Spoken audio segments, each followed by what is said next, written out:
Hari ini kita sama-sama belajar tentang budaya positif karena belajar adalah kunci utama untuk mengajar. Jadi hari ini kita sama-sama belajar ya Bapak Ibu. Baik, budaya positif. Jadi untuk memunculkan jadi budaya, pastinya kebiasaan-kebiasaan positif dulu ya kan. Kebiasaan positif menjadi karakter, maka itu akan jadi budaya. Oke. Sebelum saya melanjutkan materi, ada beberapa pertanyaan pemantik Bapak Ibu. Ini sifatnya setuju atau tidak setuju. Bapak Ibu jawab ya. 1. Hukuman dapat mendisiplinkan anak. Kira-kira Bapak Ibu setuju atau tidak? Setuju. Pak Suarito setuju ya. Kenapa kira-kira Pak Suarito? Supaya dia tidak melakukan ulang kembali. Oke. Ada Bapak Ibu yang tidak setuju? Hukuman dapat mendisiplinkan anak. Semua setuju? Kalau saya setuju, tapi yang kita lihat itu dalam hukumannya. Ya. Jangan pula kita kasih hukuman yang tidak seimbang gitu kan. Jadi kita lihat situasi juga. Contoh fisik gitu ya. Oke, yang kedua, pemberian hukuman dengan hal positif seperti membaca atau membersihkan halaman sekolah dapat meningkatkan disiplin anak. Nah, kira Bapak Ibu setuju atau enggak? Setuju. Ya. Oke. Yang ketiga, memberi penghargaan dapat meningkatkan motivasi belajar anak. Setuju. Nanti kita lihat apakah penghargaan itu sebenarnya positif atau tidak gitu ya. Oke. Baik. Untuk mencapai budaya positif, kata kuncinya pastilah disiplin. Apa itu disiplin? Berasal dari bahasa Latin disiplinnya yang artinya belajar. Ini terinspirasi dari muridnya Socrates dari Plato. Disiplin membuat orang menggali potensinya menuju sebuah tujuan dan apa yang dia hargai. Jadi pada dasarnya disiplin itu berasal dari orangnya. Dia punya tujuan dan dia menghargai dirinya. Namun dalam budaya kita makna disiplin berubah menjadi sesuatu yang dilakukan seseorang pada orang lain untuk mendapatkan kepatuhan, kecenderungan umum untuk menentukan disiplin dengan ketidaknyamanan, bukan dengan apa yang kita hargai atau mencapai suatu tujuan. Jadi sekarang itu konotasi disiplin itu kayaknya keharusan bukan dari dalam dirinya.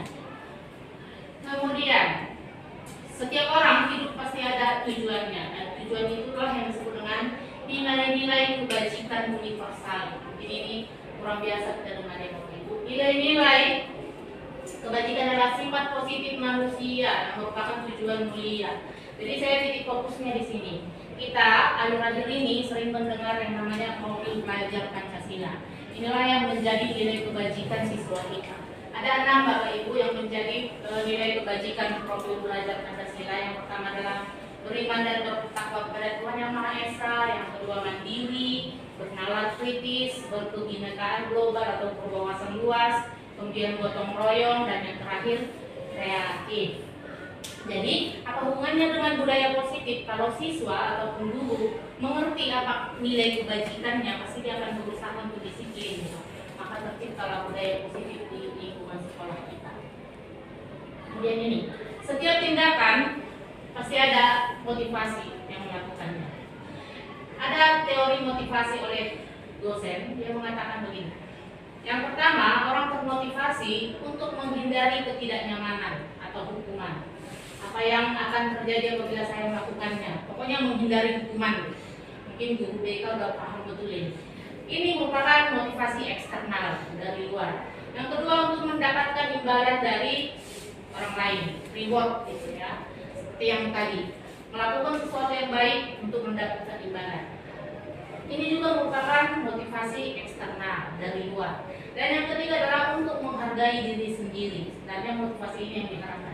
Saya akan menjadi orang seperti apa ketika saya melakukan ini.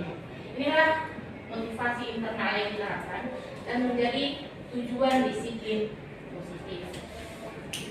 Berikutnya, kata Ki Hajar Dewantara akhir-akhir ini sering kita kurikulum merdeka, merdeka belajar. Disiplin itu harus merdeka.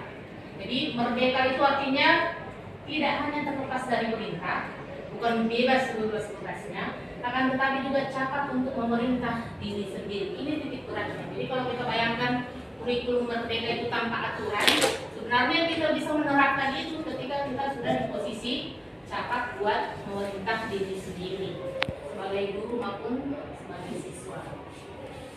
Oke, tadi di awal saya katakan setiap tingkah laku pasti ada penyebabnya. Sebenarnya manusia itu punya 5 kebutuhan dasar. Yang pertama adalah bertahan hidup, ini fisiologis ya, makan, kemudian tempat tinggal.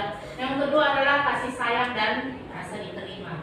Yang ketiga penguasaan, kemudian kebebasan dan kesenangan. Apa hubungannya dengan budaya positif? Jadi setiap tindakan pasti ada hubungannya dengan memenuhi kebutuhannya ini. Ada yang siswa terlalu arogan, mungkin dia kurang memenuhi kebutuhan dasarnya tentang penguasaan. Atau ada siswa yang mencari perhatian, mungkin dia kurang kasih sayang. Jadi semua tindakan siswa kita, guru di sekolah itu ada hubungannya dengan kebutuhan dasar manusia. Baik, tadi ada pertanyaan tematik dan Bapak Ibu semua setuju dengan penghargaan memunculkan motivasi. Ternyata penghargaan itu juga sebuah hukuman, dihukum oleh penghargaan. Kenapa? Katanya bahwa penghargaan berlaku sama dengan hukuman. Dalam arti meminta atau membujuk seseorang melakukan sesuatu untuk memenuhi suatu tujuan tertentu, meminta dengan membujuk. Dorongannya itu eksternal, karena ada faktor ketergantungan. Jadi pengaruh jangka pendek dan jangka panjang, ya kalau kita bisa membujuk terus, menghargai terus. Kemudian penghargaan itu menghukum karena dia akan ketergantungan dengan penghargaan yang diberikan. Kemudian itu penghargaan mengurangi ketepatan, punya dapat aja, prosesnya kurang diperhatikan. Penghargaan itu tidak efektif, penghargaan itu bisa merusak hubungan, dan dihargai itu akan selalu dianggap lebih daripada yang lain.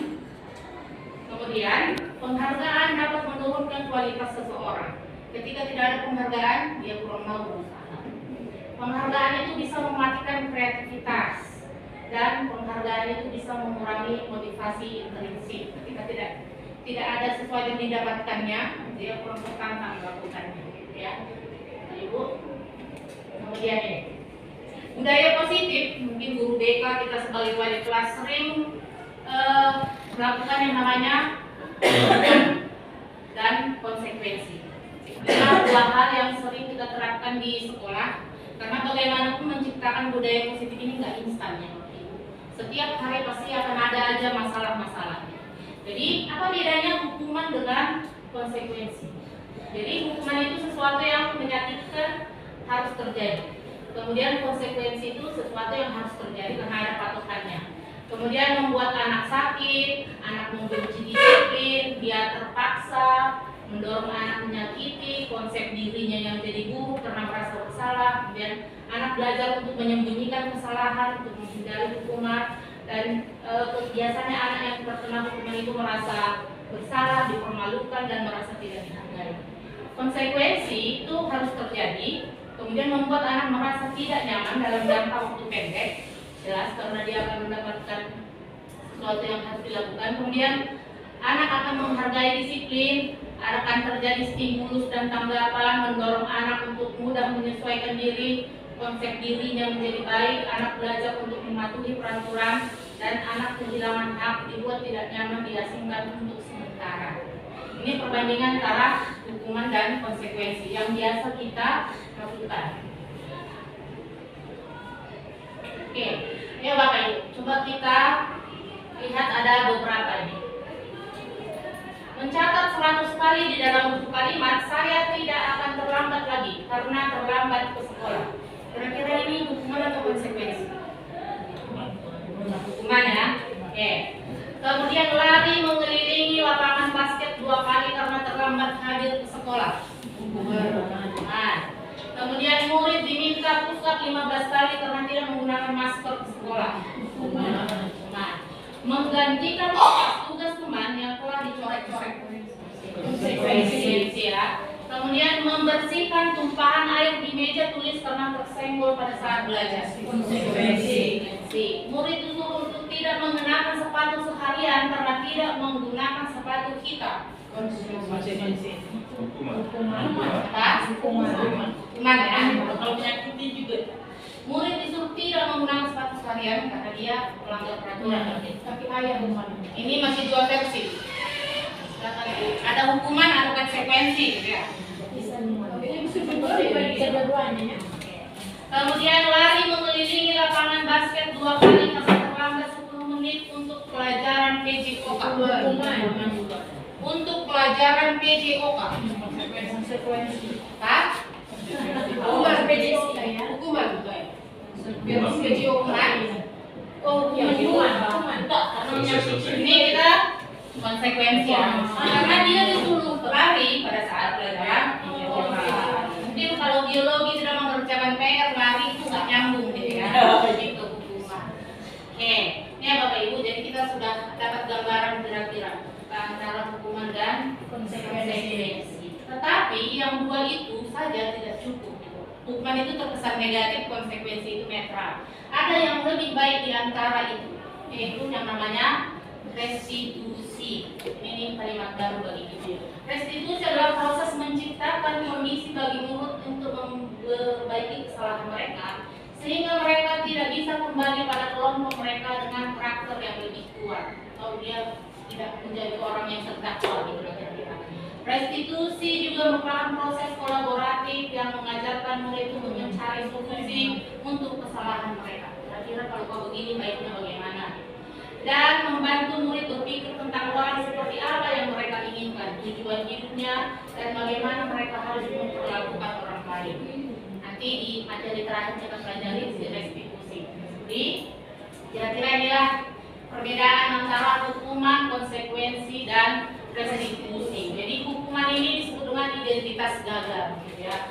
Ini adalah ciri-cirinya sehingga dia negatif, membuat murid menjadi membenci peraturan, kemudian murid menjadi agresif dan lain-lain.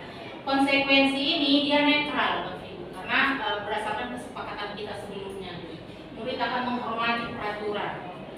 Dan restitusi inilah yang positif. Murid menghormati dirinya dan orang lain. Jadi dia mematuhi sesuatu itu karena dia menghargai dirinya, menghargai orang lain. Jadi konsekuensi sudah bagus, tapi lebih bagus lagi sih restitusi. Jadi ini urutannya. Hukuman dia negatif, konsekuensi dia netral, restitusi positif. Inilah yang susah. Tapi kita diharapkan sebagai guru bersifat mampu merestitusi setiap kesalahan siswa. Oke. Jadi materi berikutnya adalah keyakinan kelas. Jadi kita di sini kan rata-rata wali kelas, guru mata pelajaran, BK. Bagaimana caranya supaya budaya positif itu tercipta? Mari kita mulai dengan membuat keyakinan kelas. Ini biasanya di awal pertemuan. Jadi peraturan kelas itu sifatnya terpaksa. Jadi kita kembangkan menjadi keyakinan kelas. Keyakinan itu artinya apa yang kita sepakati bersama dan mereka yakin untuk bisa melakukannya, bukan paksaan. Maka terciptalah lingkungan positif. Kalau setiap kelas lingkungannya positif, maka diharapkan sekolah ini juga budayanya positif. Jadi bagusnya ini memang di awal pertemuan kita sebagai wali kelas, ayo kita buat keyakinan kelas. Kita tempel, kita tanda tangani. Setiap guru mampir juga boleh. Guru BK juga demikian. Oke. Katanya kenapa enggak peraturan saja? Mungkin zaman kita sekolah banyak peraturannya, atau di sekolah ini juga masih banyak peraturan-peraturan. Jadi bagusnya katanya kita robah itu menjadi keyakinan kelas. Kenapa? Untuk mendukung motivasi intrinsik kembali ke nilai-nilai keyakinan yang lebih menggerakkan seseorang dibanding mengikuti serangkaian peraturan. Jadi jelas ya Bapak Ibu. Jadi peraturan itu sifatnya dari satu pihak, sementara kalau keyakinan itu kesepakatan murid dan guru. Mungkin guru BK juga nanti bisa. Apa yang sebaiknya kita lakukan supaya sekolah kita ini berbudaya positif? Oke. Nih. Kemudian di sini, sebagai guru menciptakan budaya positif, kita punya 5 posisi kontrol. Nanti saya pengen tahu, penasaran sebenarnya kita selama ini posisinya di mana ya? Yang pertama kita bertindak sebagai penghukum. Yang kedua kita sering membuat orang merasa bersalah. Saya pribadi juga sering di posisi ini. Kan? Kemudian memposisikan diri sebagai teman, kemudian sebagai pemantau, dan sebagai manajer. Oke, kita sebenarnya diharapkan posisinya di manajer. Kita menggali. Kira-kira kalau Mem saya tanya, di antara 5 ini Mem, yang mana yang 2 atau 1 yang sering kita singkat di kelas? Ada penghukum, membuat orang merasa bersalah. Kita nanyanya seharusnya bagaimana? Ibu kecewa dengan tindakan kamu. Kemudian cara kita berkata-kata, kamu seharusnya begini. Kemudian kalau kita teman, ayolah, jangan begitu. Kita membuat posisi kita sama. Kemudian sebagai pemantau, apa peraturannya? Apa yang kau lakukan? Oke, bagaimana konsekuensinya? Ya. Kalau manajer, apa yang kami lihat ini, menurutmu tindakanmu ini bagaimana? Jadi kita diharapkan sebagai manajer, karena dengan manajer kita sendiri yang menanyakan apa kesalahannya, bagaimana solusinya. Dia akan menghargai diri sendiri. Kan? Kalau kita posisi sebagai teman dan pemantau, mengharapkan imbalan. Disinilah reward tadi, kita membujuk-bujuk terus, akhirnya dia ketergantungan. Sebagai penghukum dia merasa kayak orang terdakwa gitu ya. Jadi bagaimana ini kira-kira Mem? Teman, pemantau, Kadang-kadang jadi teman, iya ya, karena kita kadang-kadang mau juga jadi penghukum. masih mau kita di penghukum ya kan, guru BK penghukum. Situasinya lah, Tergantung situasinya gitu ya. beberapa kali. Kalau berulang-ulang ya Kalau masih satu dua kali bagi teman. tapi masih mau kita melakukan posisi di manajer. Iya. Karena iya. Apalagi siswanya siswa baik, pintar gitu ya. Setidaknya masih kita sampai di posisi ini, enggak di sini aja. Iya. Membuat orang merasa bersalah. Awalnya saya pikir ini tindakan yang baik, ya kan? Setidaknya dia merasa bersalah dari hatinya, tapi ternyata psikisnya terganggu. Oh ternyata aku orang lemah begini dan begini. Oke. Nih, jadi kalau kita sering mengucapkan saya kecewa sekali dengan kamu, itulah ketika kita di posisi membuat merasa bersalah. Kamu tidak pernah benar, bla bla bla, gitu ya. Kita udah menghakimi, berarti kita di posisi penghukum. Ayolah, lakukan demi ibu, demi bapak, demi masa depan, demi nama, ya. Itu kita posisi sama. Apakah kamu mendapatkan stiker hari ini, nilai bagus, siapa yang pengen tuntas, bla bla bla, gitu ya. Itu kita memantau, memberikan reward. Bagaimana kamu bisa menyelesaikan masalah ini? Inilah di posisi manajer, biarkan dia berpikir. Dan kamu selalu yang paling terakhir gitu ya, mengultimatum dia, ini kelas paling bodoh dan lain-lain. Itu kita posisinya sebagai penghukum. Oke, ini yang materi terakhir ya Bapak Ibu. Tadi kita mempelajari ada 3, 1 hukuman, konsekuensi, dan restitusi. Inilah yang diharapkan dari kita untuk masuk ke kurikulum merdeka ini tadi. Apa itu ciri-ciri restitusi? Bukan untuk menebus kesalahan, namun belajar dari kesalahan. Katanya, karena hidup ini masih proses panjang, gitu. Jangan kita ultimatum siswa itu karena satu kesalahan. Ya. Kemudian memperbaiki hubungan kita dengan siswa, hubungan siswa dengan siswa. Kemudian tawaran, bukan paksaan. Kemudian restitusi menuntut untuk melihat ke dalam dirinya. Restitusi mencari kebutuhan dasar yang mendasari tindakan. Tadi ada 5 kebutuhan dasar. Kita harus tahu kenapa kamu melakukan. Dia kurang kasih sayang, kurang power, kurang makan atau apalah. Kemudian restitusi adalah cara yang paling baik, fokus pada karakter bukan tindakan. Kemudian restitusi fokus pada solusi, dan restitusi mengembalikan murid berbuat salah pada kelompoknya. Ya. Jadi kita jangan memisahkan langsung sedikit langsung dikeluarkan, gitu. Tapi butuh proses restitusi. Restitusi ini katanya nggak bisa cuma sekali, paling nggak bisa sampai 10 kali proses, barulah kita di posisi hukuman tadi. Oke. Inilah segitiga restitusi. Ada 3 hal yang perlu dilakukan. Yang pertama itu kita menanyakan keyakinan, kemudian menstabilkan identitas dan validasi kebutuhan. Yang pertama adalah menstabilkan identitas. Jadi kalau ada anak merasa bersalah, kita stabilkan dulu dia. Untuk membuat anak yang merasa gagal karena berbuat salah menjadi positif terhadap dirinya. Ini berat, banyak kita dengar kasus-kasus ya. Kalau udah merasa bersalah dia down, fatal akibatnya. Jadi kita sebagai guru yang pertama dilakukan adalah menstabilkan identitas. Ciri-cirinya apa? Kita bisa mengatakan berbuat salah itu hal yang wajar, hal yang manusiawi, tidak ada manusia yang sempurna dan lain-lain. Dengan mengatakan itu, kita sudah menstabilkan. Kalau itu bukan manusia paling berdosa, gitu kira-kira. Yang kedua adalah validasi kebutuhan. Membantu murid mengenali basic need-nya, kebutuhan dasar yang ingin dipenuhinya ketika melakukan kesalahan itu. Kenapa dia melakukan? Mungkin dia butuh power. Selama ini dia anak yang nggak pernah dikasih waktu untuk bicara. Ya. Mungkin dia butuh freedom, anak yang dikekang, love and belonging, cari perhatian, gitu. Fun, kesenangan, dan survival atau bertahan hidup. Kamu bisa saja melakukan hal yang lebih buruk, tapi kamu tidak melakukannya. Gitu. Kamu pasti punya alasan mengapa melakukannya. Kita validasi kebutuhan dasarnya dari 5 kebutuhan tadi. Dan yang terakhir adalah menanyakan keyakinannya. Anak melihat kesalahan yang dihubungkan dengan norma sosial dan nilai-nilai yang mendasari manusia berinteraksi dengan orang lain, atau keyakinan kelas berdasarkan norma-norma budi pekerti yang berlaku. Kamu yakin perbuatanmu ini salah atau tidak? Apa nilai yang kita percayai di kelas kalau itu bermasalah di kelas kita? Nilai universal apa yang kita sepakati? Harusnya tidak boleh mencuri, tidak boleh berkata kasar.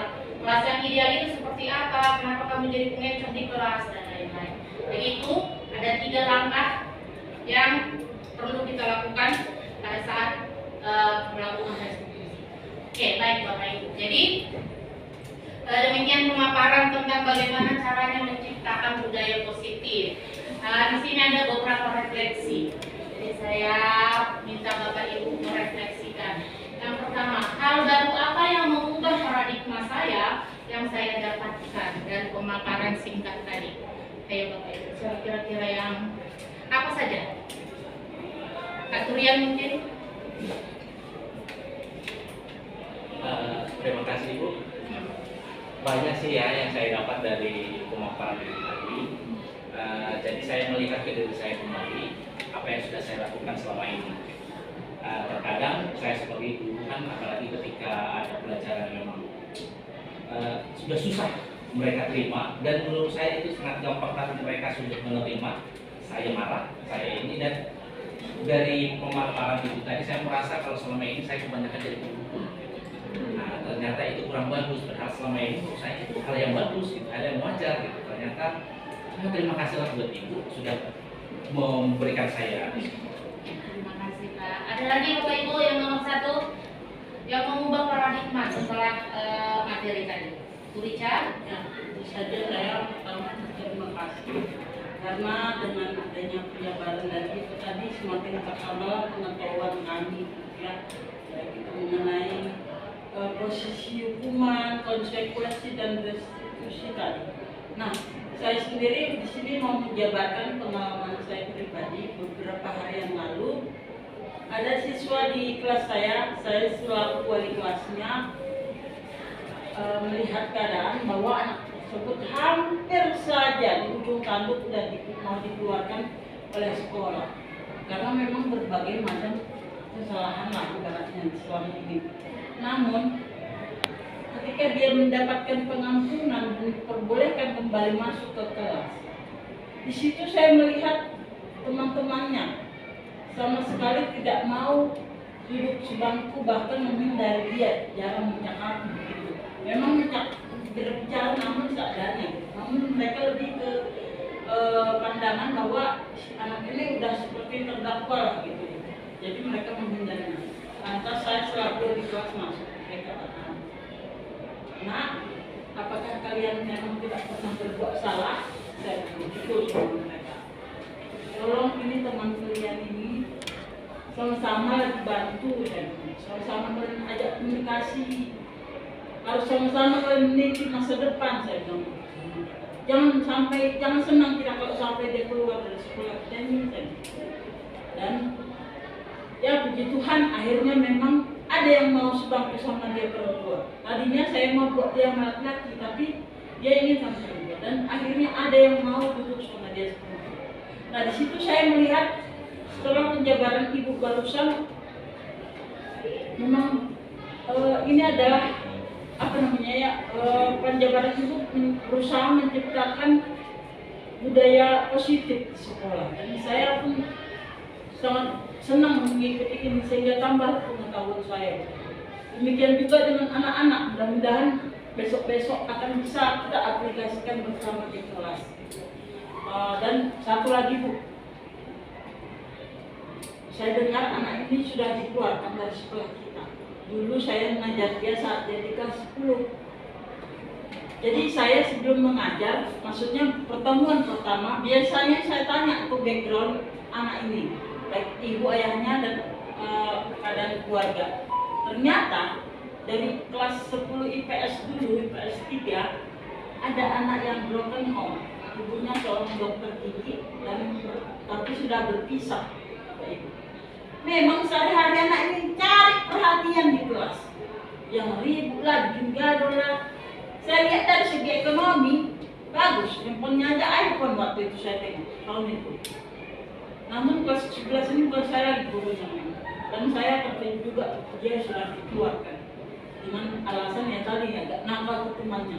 Nah dari penjabaran ini juga saya tahu bahwa anak itu pun gimana ya, ternyata anak-anak ini ada kebutuhan untuk dicintai dan cari perhatian. Itu saya pasti bisa analogikan ataupun kita koneksikan dengan keadaan di rumahnya bapaknya nggak ada, kan gitu kan? Mungkin di sekolah lagi carinya perhatian gitu. Jadi saya dengan dasarnya. iya benar Bu. Jadi saya teringat ke sini lagi penjabaran ibu, saya sambung-sambungkan begitu kok. Ternyata sangat benar. Jadi bagaimana? Jadi saya punya pertanyaan. Tapi kadang udah tua sih anaknya. Bagaimana ya seyogianya anak-anak seperti itu melihat peraturannya gitu. Udah lihat sendiri sekolah kita, ada poin-poin, ada segala macam kan. Jika melakukan ini poinnya. Gimana pandangan ibu jadinya? Jadinya saya bertanya nih sama ibu. Gimana itu? Jadi budaya positif itu tadi ada instan, kedua kolaboratif. Jadi diharapkan kita sebagai guru lah yang harus banyak belajar dulu.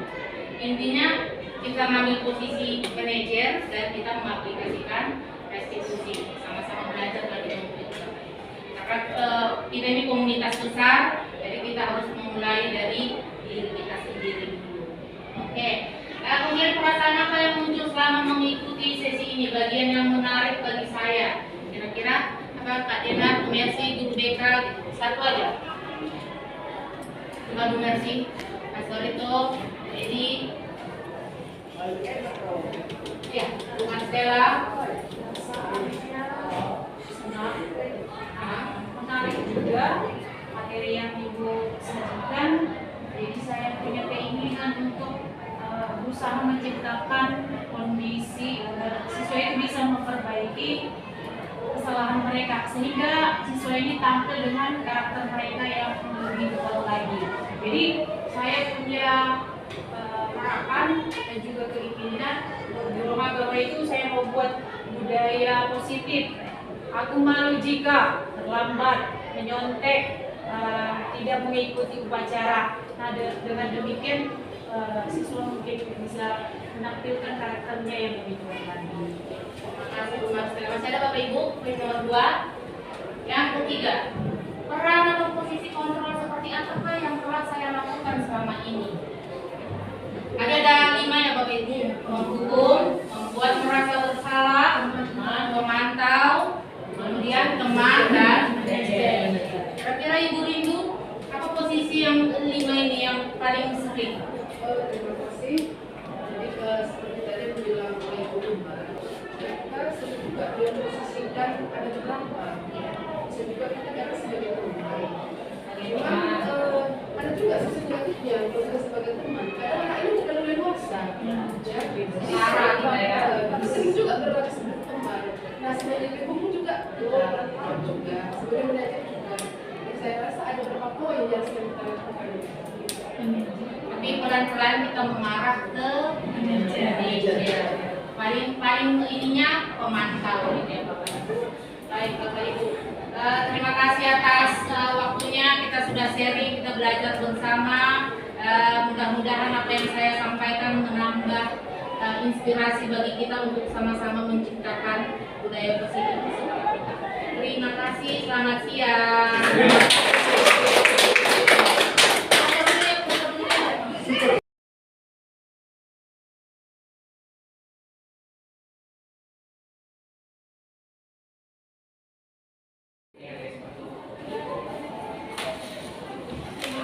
Selamat siang Malika, gimana kabarnya hari ini? Alhamdulillah saya baik. Sehat ya? Oke. Tadi siang waktu istirahat Ibu dapat laporan dari Lady dan Bima. Katanya ada sesuatu yang kamu lakukan. Bisa ceritakan sama Ibu kira-kira yang kamu lakukan? Saya menyinggung hati mereka karena kami mendapati kerja kelompok fisika untuk hasil dari praktek kami kemarin, dan saya sekelompok dengan Lady dan karena kerja kelompok kan dikerjakan bersama-sama, jadi saya meminta mereka untuk mengerjakannya di satu waktu, dan mereka berdua selalu saja ada alasan untuk tidak mau mengerjakan itu. Mantan yang les, ada yang latihan mepet. Berarti kamu dalam posisi kesal, emosi, karena merasa itu tanggung jawab ya sebagai ketua. Oke, jadi menurutmu tindakanmu itu salah apa enggak sih? Kalau kamu di posisi mereka, enak nggak gitu? Saya kalau di posisi saya juga tidak enak. Kita ya mendapat kata-kata kasar dari teman dan lain-lain. Oke, jadi nextnya kalau kamu memimpin mereka, kira-kira perlakuannya seperti apa? Mungkin saya bisa mengajak mereka lebih dengan cara yang baik-baik, atau tidak kalau mereka yang mengirimkan file-file atau materi-materi yang akan dibuat di satu tempat kerja itu. Mengajak bekerja sama dengan cara yang baik. Ingat nggak kita pernah punya keyakinan kelas? Ada nggak sih kira-kira keyakinan kelas atau kesepakatan kita yang kamu langgar di situ? Ada, saya tidak menghargai perasaan teman, lalu saya tidak berkelakuan baik dengan Baik menyinggung perasaan teman, gitu ya. Bersedia nggak minta maaf sama teman-temannya? saya bisa biasa. Oke, sebagai ketua itu memang tanggung jawab kamu, tapi ada cara yang lebih baik ya, supaya proyek kelompok itu berjalan dengan baik. Oke, kedepannya bisa lebih bijaksana dan bisa lebih baik lagi memimpin sana, ya. Oke, gitu aja.